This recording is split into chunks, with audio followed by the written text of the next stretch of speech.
दोस्तों, एक बार की बात है। एक बेहद बूढ़ी, पूरे 90 साल की एक बुजुर्ग महिला थी। एक तो बेचारी को ठीक से दिखाई नहीं पड़ता था, ऊपर से उसकी मुर्गियां चराने वाली लड़की नौकरी छोड़कर भाग गई थी। बेचारी बुढ़िया सुबह मुर्गियों को चराने के लिए खोलती तो वे पंख फड़फड़ाती हुई सारी की सारी बुढ़िया के घर की चार दीवारी फांद कर अड़ोस पड़ोस के घरों में भाग जाती और कौं कौं कुकुड़ कुकुड़ करती हुई सारे मोहल्ले में हल्ला मचाती हुई घूमती। कभी वे पड़ोसियों की सब्जियां खा जाती तो कभी पड़ोसी काटकर उनकी सब्जी बनाकर खा जाते। दोनों ही हालातों में नुकसान बेचारी बुढ़िया का ही होता था। जिसकी सब्जी बर्बाद होती वह बुढ़िया को भला बुरा कहता और जिसके घर में मुर्गी पकती उससे बुढ़िया की हमेशा से दुश्मनी हो जाती। हार कर बुढ़िया ने सोचा कि बिना नौकर के मुर्गियां पालना उसके जैसी कमजोर बुढ़िया की बस की बात नहीं है। भला वो कहां तक डंडा लेकर एक एक मुर्गी हाँकती फिरेगी। जरा सा काम करने में ही तो उसका दम फूल जाता था और बुढ़िया निकल पड़ी लाठी टेकती नौकर की तलाश में। पहले तो उसने अपनी पुरानी मुर्गियां चराने वाली लड़की को ढूंढा, लेकिन उसका कहीं अता पता नहीं लगा। यहां तक कि उसके माँ बाप को भी मालूम नहीं था कि लड़की आखिर गई तो गई कहां। नालायक और दुष्ट लड़की, कहीं ऐसे भी भागा जाता है, ना अता ना पता, सबको परेशान करके रख दिया। बुढ़िया बड़बड़ाई और आगे बढ़ गई। थोड़ी दूर पर एक भालू ने बुढ़िया को बड़बड़ाते हुए सुना तो वह घूमकर सड़क पर आ गया और बुढ़िया को रोक कर बोला, गुर्र। बुढ़िया नानी नमस्कार, आज सुबह सुबह कहाँ जा रही हो? सुना है तुम्हारी मुर्गियां चराने वाली लड़की नौकरी छोड़कर भाग गई है। ना हो तो मुझे ही नौकर रख लो, खूब देखभाल करूंगा तुम्हारी मुर्गियों की। अरे हटो, तुम भी क्या बात करते हो?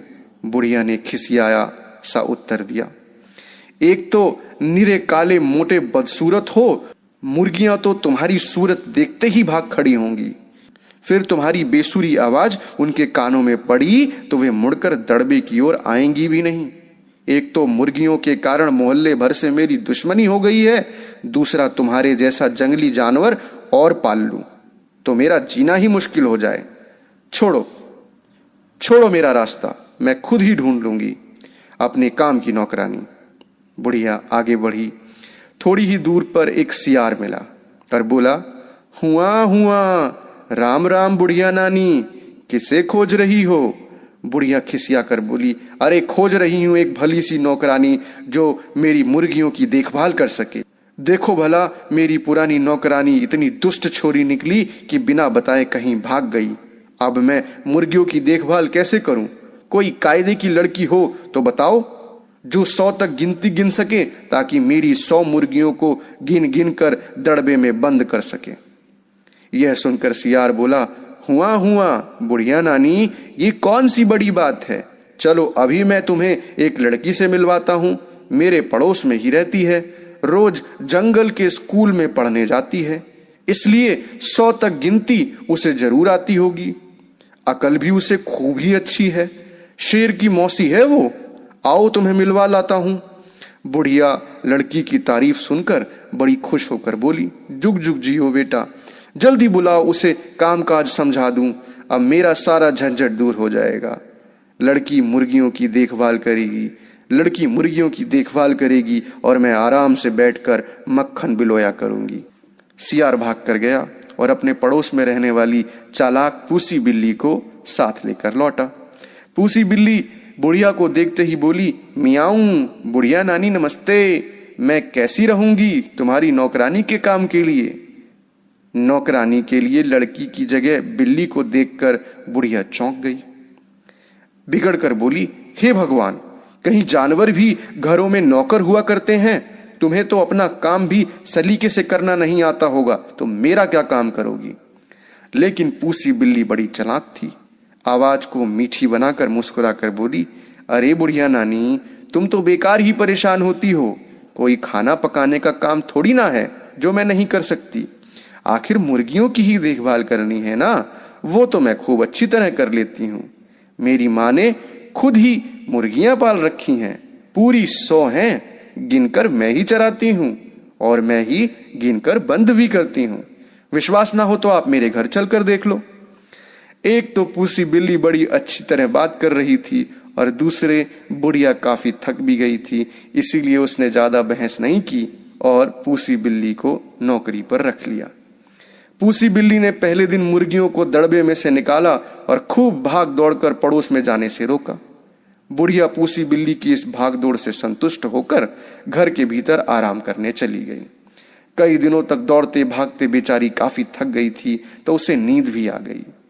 इधर पूसी बिल्ली ने मौका देखकर पहले ही दिन 6 मुर्गियों को मारा और चट कर गई। बुढ़िया जब शाम को जागी तो उसे पूसी की इस हरकत का कुछ भी पता न लगा। एक तो उसे ठीक से दिखाई नहीं देता था और उसे 100 तक गिनती भी नहीं आती थी। फिर भला वह इतनी चालाक पूसी बिल्ली को कैसे समझ पाती। अपनी मीठी मीठी बातों से बुढ़िया को खुश रखती और आराम से मुर्गियां चट करती जाती। पड़ोसियों से अब बुढ़िया की लड़ाई भी नहीं होती थी, क्योंकि मुर्गियां अब उनके घरों में घुसती ही नहीं थी। बुढ़िया को पूसी बिल्ली पर इतना विश्वास हो गया कि उसने मुर्गियों के दड़बे की तरफ जाना ही छोड़ दिया। धीरे धीरे एक दिन ऐसा आया जब दड़बे में 20-25 मुर्गियां ही बची। उसी समय बुढ़िया भी टहलती हुई उधर आ निकली। इतनी कम मुर्गियां देखकर उसने पूसी बिल्ली से पूछा, क्यों री पूसी, बाकी मुर्गियों को तूने चरने के लिए कहां भेज दिया? पूसी बिल्ली ने झट से बात बनाई, अरे और कहां भेजूंगी बुढ़िया नानी, सब पहाड़ के ऊपर चली गई हैं। मैंने बहुत बुलाया लेकिन वे इतनी शरारती हैं कि वापस आती ही नहीं। ओफो, ये शरारती मुर्गियां। बुढ़िया का बड़बड़ाना फिर शुरू हो गया। अभी जाकर देखती हूँ कि ये इतने ढीठ कैसे हो गई हैं। पहाड़ के ऊपर खुले में घूम रही हैं, कहीं कोई शेर या भेड़िया आकर खा गया तो बस। ऊपर पहुंचकर बुढ़िया को मुर्गियां तो नहीं मिली सिर्फ उनकी हड्डियां और पंखों का ढेर। बुढ़िया को समझते देर न लगी कि वह सारी करतूत पूसी बिल्ली की है। वो तेजी से नीचे घर की ओर लौटी। इधर पूसी बिल्ली ने सोचा कि बुढ़िया तो पहाड़ पर गई है, अब वहां सिर पकड़कर रोएगी, जल्दी आएगी नहीं, तब तक क्यों ना मैं बची बचाई मुर्गियों को भी चट कर जाऊं। यह सोचकर उसने बाकी मुर्गियों को भी मार डाला। अभी वह बैठी उन्हें खा ही रही थी कि बुढ़िया वापस लौट आई। पूसी बिल्लियों को मुर्गियां खाते हुए देखकर वह गुस्से से आग बबूला हो गई और उसने पास पड़ी कोयले की टोकरी उठा ली और पूसी के सर पर दे मारी। पूसी बिल्ली को चोट तो लगी ही, उसका चमकीला सफेद रंग भी काला हो गया। अपनी बदसूरती को देखकर वह रोने लगी। आज भी लोग इस घटना को नहीं भूले हैं और रोती हुई काली बिल्ली को डंडा मारकर भगाते हैं। चालाकी का उपयोग बुरे कर्मों में करने वालों को पूसी बिल्ली जैसा फल भोगना ही पड़ता है। तो दोस्तों, इस कहानी में इतना ही। मिलते हैं एक और नई एवं शानदार कहानी में। तब तक के लिए धन्यवाद।